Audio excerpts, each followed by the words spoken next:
Cinderella जैसी लड़की ने अमीर परिवार में शादी की और शादी के सिर्फ 8 घंटे बाद ही उसने अपने पति के पूरे परिवार के 72 लोगों का सफाया कर दिया। हैरानी की बात यह थी कि उसे हत्यारे नहीं माना गया, बल्कि पुलिस ने उसे पीड़िता समझकर सुरक्षा दी और वो अरबों की संपत्ति की वारिस भी बन गई। और ये सब संभव हुआ एक छुपन छुपाई के खेल की वजह से। उसके पति का परिवार बोर्ड गेम के कारोबार से अमीर बना था। परिवार में जब भी कोई नया सदस्य आता तो परंपरा के अनुसार उसे एक खेल खेलना पड़ता। शादी से पहले पति ने ग्रेस को चेतावनी दी थी, अगर अभी भी पछताओ तो यहां से जा सकती हो, वरना फिर कभी निकल नहीं पाओगी। ग्रेस ने इसे मजाक समझा और ध्यान नहीं दिया, लेकिन जब उसे एक डरावने कमरे में ले जाया गया तो उसे कुछ अजीब लगा।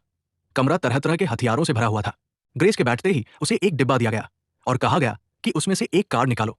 जब उसने बताया कि उसे छुपन छुपाई वाला कार्ड मिला है तो उसका पति वही सन्न रह गया, मगर परिवार की परंपरा के आगे वो कुछ नहीं कर सकता था। ससुर ने नियम समझाए, ग्रेस को छिपने के लिए 10 मिनट मिलेंगे। खेल के दौरान सभी कैमरे बंद कर दिए जाएंगे और अगर वो सुबह तक छिपी रही तो जीत उसी की होगी। पति घबराकर उसके कान में बोला कि जल्दी से शादी वाले कमरे में जाकर छिप जाओ और वही उसका इंतजार करो। लेकिन ग्रेस ने बात को हल्के में लिया और आराम से गलियारे में घूमती रही। तभी उसे एक माल लिफ्ट दिखी और वो उसमें छिप गई। उधर ससुर ने परिवार के सभी लोगों में हथियार बांट दिए।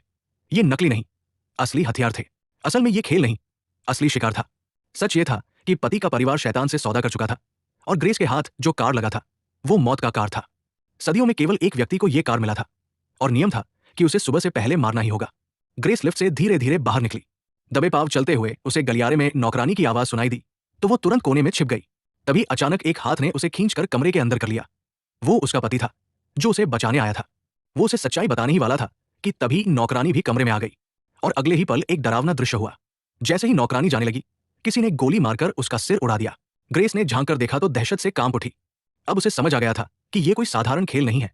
गोली की आवाज सुनकर परिवार वाले भी पहुंच गए, लेकिन जब उन्हें पता चला कि मरी हुई लड़की नौकरानी है तो उन्हें पछतावा नहीं हुआ, बल्कि अफसोस हुआ कि निशाना गलत लग गया।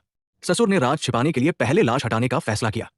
पिता के जाते ही पति ग्रेस को गुप्त रास्ते में ले गया और सब सच बता दिया। उसने वादा किया कि वो उसे यहां से भागने में मदद करेगा, लेकिन हवेली के सारे दरवाजे बंद थे, इसलिए उसे पहले गार्ड रूम जाकर मुख्य दरवाजा खोलना था। उसने ग्रेस से कहा कि वो सुरंग से सीधे रसोई तक पहुंचे, जैसे ही ताले खुलेंगे वो भाग सकेगी। पर सुरंग के अंत में 2 दरवाजे थे और किसे चुने समझ नहीं आया। किस्मत से वो उसी दरवाजे से निकली जहां ससुर और बाकी लोग लाश ठिकाने लगा रहे थे। सब एक दूसरे को देखकर सन्न रह गए। ग्रेस भागने ही वाली थी कि पीछे से बड़ी बहन ने रास्ता रोक लिया। अच्छा हुआ कि उसके कमर में चोट थी। निशाना चूक गया और ग्रेस बच निकली। वो भागकर बिलियर्ड रूम पहुंची और फोन से पुलिस बुलाने की कोशिश की, पर सारे नेटवर्क बंद थे। फिर वो स्टडी रूम पहुंची जहां उसकी मुलाकात पति के भाई डेनियल से हुई। डेनियल को यह खेल पसंद नहीं था, इसलिए उसने उसे भागने के लिए 10 सेकंड दिए, लेकिन जानबूझकर जोर से चिल्ला दिया, वो स्टडी में है, और सब लोग दौड़ पड़े। उसने बहाना बना दिया कि वो हाथ से निकल गई। इधर एक नौकर ने उसे देख लिया, पर अगले ही पल वो भी मारा गया। ग्रेस भागते भागते